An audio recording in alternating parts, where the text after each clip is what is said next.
I'm in Rome, next to your brother, in bed. That sentence didn't come from some random drunk stranger.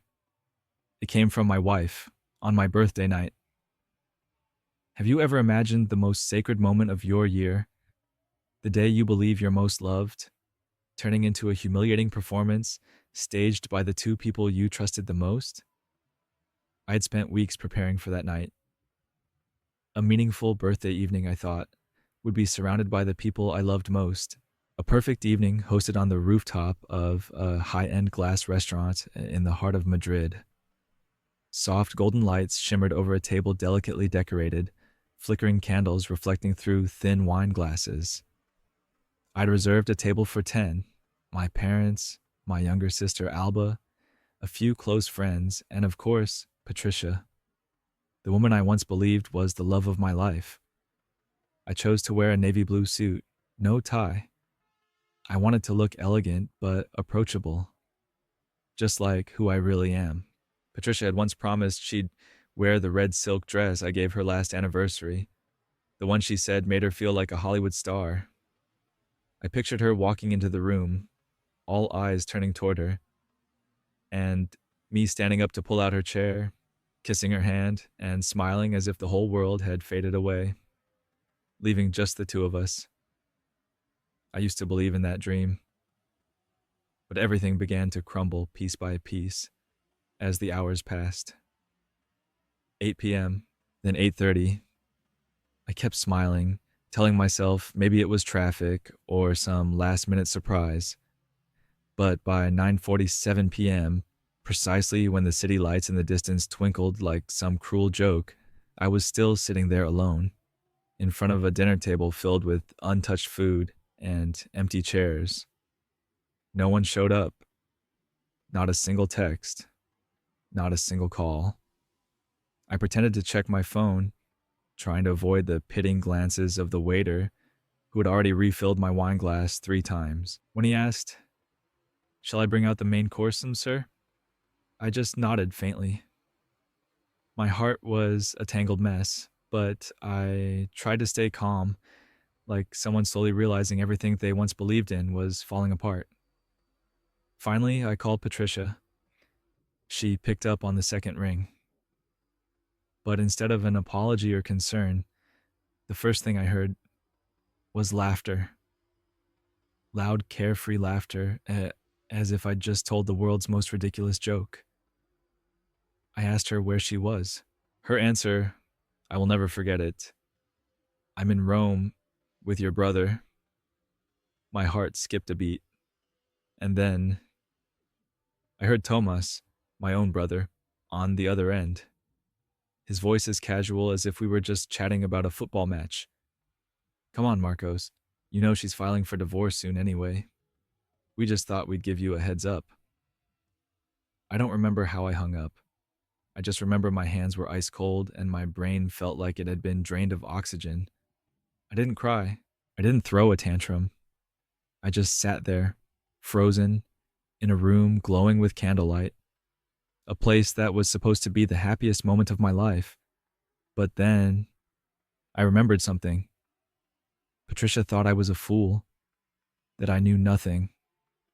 What she didn't know was that I had plans of my own. I wasn't sitting there alone. And that red dress she refused to wear, someone else wore it. Someone she never saw coming. That someone was Carla Sanz, Patricia's direct supervisor, the very woman she used to mock for having no life and only caring about work. Carla didn't ask questions when I invited her. She simply sat down, lifted her glass, and said one thing: "To new beginnings." In that moment, her words felt like a declaration. I took a photo, the two of us beneath the candlelight, and sent it directly to Patricia. Less than a minute later, my phone started buzzing nonstop. Texts, calls, and then panic in the voice of the woman who had once laughed in my face, like I was nothing but a background character in her drama. But this time, the stage wasn't hers anymore. And me? I was no longer just an audience member. I didn't answer any of Patricia's calls that night, not because I was too furious to speak, but because for the first time in years, I no longer felt obligated to explain myself. Not to her, not to anyone. I opened the most expensive bottle of wine on the table and poured another glass for Carla. She didn't pry. She didn't ask. She just sat there in silence. And in that silence, I rediscovered something I hadn't felt in a long time: dignity. The next morning, I woke up to a phone screen bursting with messages.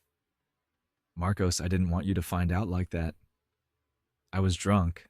I wasn't thinking straight. We need to talk. And then came the gaslighting. It's immature of you to post photos with Carla like I'm the only villain here. She's using you. Can't you see that? That was Patricia in her truest form, a woman who could act her way through anything. In less than 24 hours, she had morphed from the lead actress in a romantic Roman getaway to the betrayed victim in a melodrama of her own making. But this time, I wasn't buying a ticket. I pulled on a hoodie, left the apartment, and let the cold April wind carry me through the streets of Madrid. The city felt louder than usual, like it was screaming on my behalf. I didn't know where I was going, but I knew I was walking away from a life of lies. As I passed familiar streets, old memories returned, and I started putting the pieces together. All the signs I'd once ignored because I didn't want to believe. 3 months ago, Patricia changed, not through words, but through a silence that felt intentional. She swapped her jeans and t-shirts for tight dresses, brand new high heels, and that strong rose perfume she used to say gave her headaches. She started hitting the gym at 10 p.m., and when I offered to go with her, she frowned. Marcos, can I just have a space of my own? The gym isn't a couple's date spot. Then came the business trips: Valencia, London, Milan. She never asked if I wanted to join, never gave notice, just packed her suitcase, shut the door, and returned days later with a distant gaze, as if I were just the housekeeper. I started to suspect, not because I'm paranoid, but because I'm the same husband who once sat for hours by her side in the hospital back in 2020 when she was unemployed and drowning in depression. I knew the woman I married. Or at least, I thought I did. That woman had long since died. I just hadn't had the courage to bury her, so I hired a private investigator, Angel Nort, a retired cop. 2 weeks later, I had the photos in hand. No explanations needed. Patricia stepping out of a 5-star hotel with Tomas, hand in hand, laughing, both wearing the same low-brimmed caps to hide their faces, and, ironically, a cheap blonde wig that looked like a costume party joke. I saved it all on my phone. Not for revenge, but to protect myself from forgiving her one more time. Every time I saw one of her fake smiles in those pictures, I reminded myself I'm not crazy. I'm not unreasonable. I'm just the last person to wake up from a dream that lasted too long. And in that moment, I knew this ending was inevitable. Not because she slept with my brother, but because she had been sleeping on my loyalty for years. And this time, I wasn't going to wake her up. I didn't speak. I didn't argue back. I didn't reply to a single one of the dozens of messages flooding in. Instead, I printed every photo Angel Nort had taken: the dim hotel lights, the tender embraces that weren't meant for me, and one in particular, her in a wig, lips locked with Tomas, right in front of the Hotel Castellana Royale sign. I placed them in a large envelope and left it on the bed we once shared. No note, no message, because some truths don't need explanations. They're heavy enough to bring down an entire world on their own. I slept on the couch that night. Not because I wanted to, but because I needed distance. And the next morning, the front door slammed shut like a gunshot. Her heels struck the floor with furious rhythm, each step pounding like an accusation. Patricia stormed into the kitchen and tossed the envelope onto the table like it was evidence of some backward crime. You hired someone to follow me? What the hell is this? I didn't look up. I stirred my coffee slowly, letting the hiss of the espresso machine drown her out for a few seconds. Then I looked at her, the way a man looks when he's already buried what used to be love. You were never going to tell the truth, so I had to find it myself. She laughed, not because it was funny, but because she had nothing else left to defend herself with. You're pathetic, Marcos. You always saw yourself as the good guy, the victim. But the truth is, you were never man enough to keep your own wife. I stayed silent. I had expected this move, twisting the roles, blurring the lines, turning betrayal into the result of her being bored. You know what? She said, arms crossed, chin raised in defiance. You're too safe, too dull. You think flowers and paying the bills is enough? I was suffocating in this so-called marriage. I set my coffee down, gently, not with anger, just exhaustion. It wasn't because I wasn't enough. It's because you always needed more, even when you already had everything. She fell silent. Maybe just for a moment, Patricia realized that this time, her usual excuses weren't going to work. And then, like a final slap, she fired back. And what about you? You've got Carla. How long has that been going on? I chuckled, not because she'd caught me, but because of the irony. Carla came to my birthday party. You didn't. That's the difference. Silence fell over the kitchen. Not a peaceful one, but the kind that tears apart whatever illusions are left. There's nothing left for us to fix, Patricia, I said, like passing a sentence. She frowned. Not out of rage this time, but because she had no more lines to recite. No audience. No stage. You're really leaving? She whispered. No. You left a long time ago. I'm just finally closing the door. I walked past her, grabbed my keys. She didn't stop me. Maybe because she knew if she said one more word, the whole facade would collapse completely. Marcos, you'll never find someone like me. I stopped, turned around, and for the first time I smiled. Genuinely. Exactly. And that's the best thing that's ever happened to me. The door closed behind me, not as an escape, but as a step forward. Free, without regret. I didn't look back, not because I was strong, but because I knew if I turned around, even for a second, I might soften and then fall right back into the same toxic loop. I drove out of the neighborhood I had called home for over a decade. No tears, no screaming, just a heavy, hollow silence that wrapped around my soul like fog. I took temporary shelter in a small rental apartment downtown, where everything felt cold and unfamiliar. Sitting alone between four chipped white walls with a half-eaten sandwich and a flickering yellow bulb overhead, I thought I'd cry, finally let it all out after everything. But I didn't. I didn't cry. I was angry. Angry at myself for staying blind for so long. Angry for believing that love meant endurance. And most bitter of all, I was angry for thinking loyalty was a strength, when to Patricia, it had just been a weakness to exploit. In the first days after I left, I lived like a ghost. Work, home, a meal here and there, lying still in the dark. Calls came in from Tomas, from Patricia, from those who had no idea. I let them ring out. They knew. They were just quiet because truth has a way of ruining the party. I started going to the gym, not to get abs, but because I needed to hurt somewhere that wasn't my heart. Every weight I pushed, every drop of sweat that hit the cold gym floor reminded me that I was still alive. A month later, I agreed to attend Sebastian's wedding. the only college friend who hadn't vanished when the scandal blew up. He called me and simply said, You need one night. No betrayal, no lies, just music, wine, and a few decent human beings. I wore an old gray suit, looser now after losing over 20 pounds. I didn't go with anyone. I didn't expect anything. But then she showed up. Fatima. She used to sit next to me in senior year philosophy.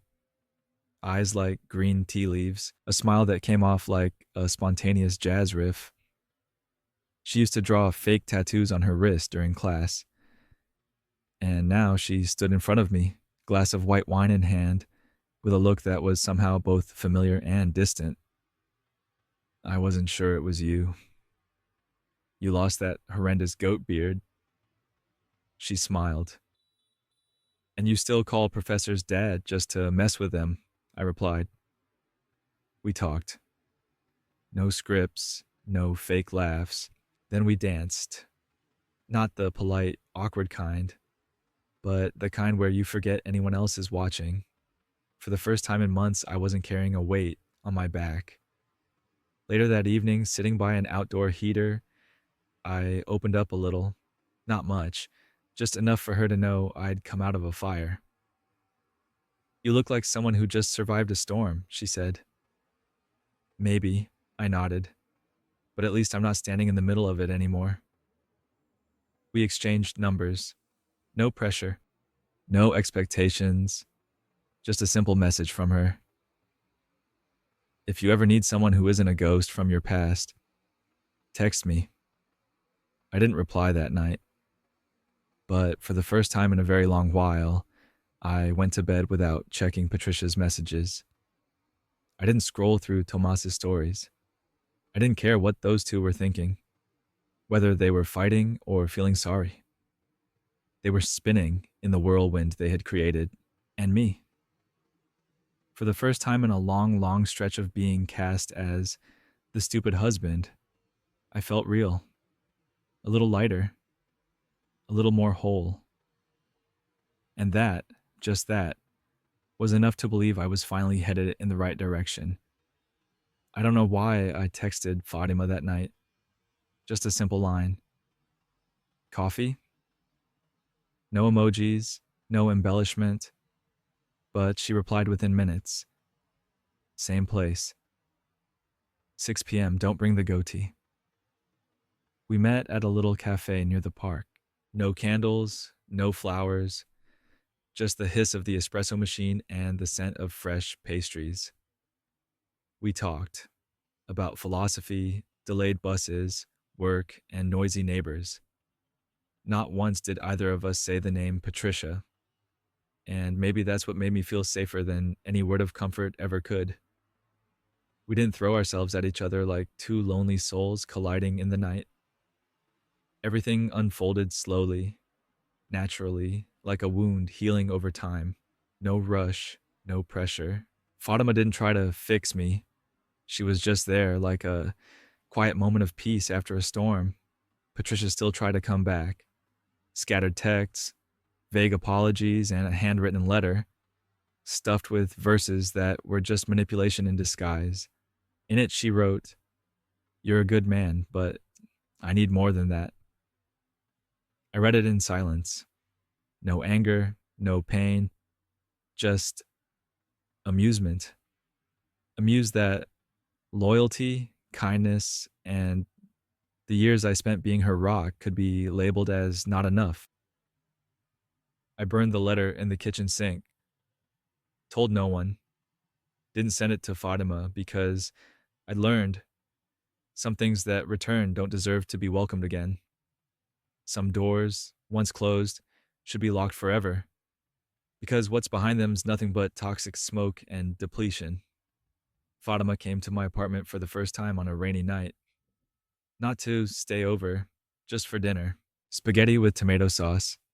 I made myself, soft jazz playing from an old speaker, and two people, one shattered, now sitting across from each other. She took off her shoes like she was home. Giggled when I said the sauce was a little too salty. And when she rested her head on my shoulder during a conversation about stray dogs, I realized true peace doesn't need fireworks, it only needs honesty. We didn't name the relationship, no grand declarations, but I knew I was no longer living for someone who could destroy me with just one international phone call. I was finally living for myself. Then one quiet Sunday afternoon, while we sat on a bench overlooking the river, she leaned into me and softly asked, "Are you still angry?" I stayed silent for a moment, watching the current carry dried leaves away. Not angry, not in love either, just thankful that I finally left. It wasn't the perfect answer, but it was the truth. And truth, though not always shiny, is worth more than 1,000 pretty lies. I no longer wait for a Hollywood-style ending. I don't need fireworks or rain-soaked kisses. I just want to wake up without feeling suffocated. Go to bed without wondering what secrets lie behind a smile. And that, for me, is freedom. As for Tomas, we're no longer in contact. The last time I saw him was at the gym. He looked wrecked, sunken eyes from sleepless nights. He said Patricia had drained his accounts, lied to him, and run off to the US with someone new. I forgave him, not because he deserved it, but because I refused to carry him into the life I was rebuilding. I told him, "I forgive you, but I don't forget. And I don't need you in my life anymore." That was it. No tears, no hugs. Just two men who used to be brothers, now standing between cracks that would never be patched. Fatima and I aren't rushing to start over. We're just living. Ordinary, beautiful, morning coffees, afternoon walks with the dog, hugs that don't require explanations. And I know now, I'm no longer just a survivor. I am someone who came back, whole and free. If someone has ever laughed at your pain, betrayed you without a trace of guilt, or made you believe that love means having to endure and carry the weight, remember this: you were not born to be a stepping stone for someone else's journey. Kindness is never weakness. Loyalty is never foolish, but you must know when to stop. To protect what's most precious, your self-respect. Don't look back if all they carry is darkness. Don't hold on to someone just because you once loved them deeply. Because if the cost of love is endless pain, then walking away is the bravest thing you can do. And if you find yourself alone in the aftermath, in the silence, believe me, peace will come. But it won't knock loudly. It arrives when you stop clinging to the wrong person and start choosing yourself. That's the end of today's story. If this touched your heart, please leave a comment, like, share, and subscribe. Your support gives us the motivation to keep creating more videos. Thank you for listening. Take care, and see you next time.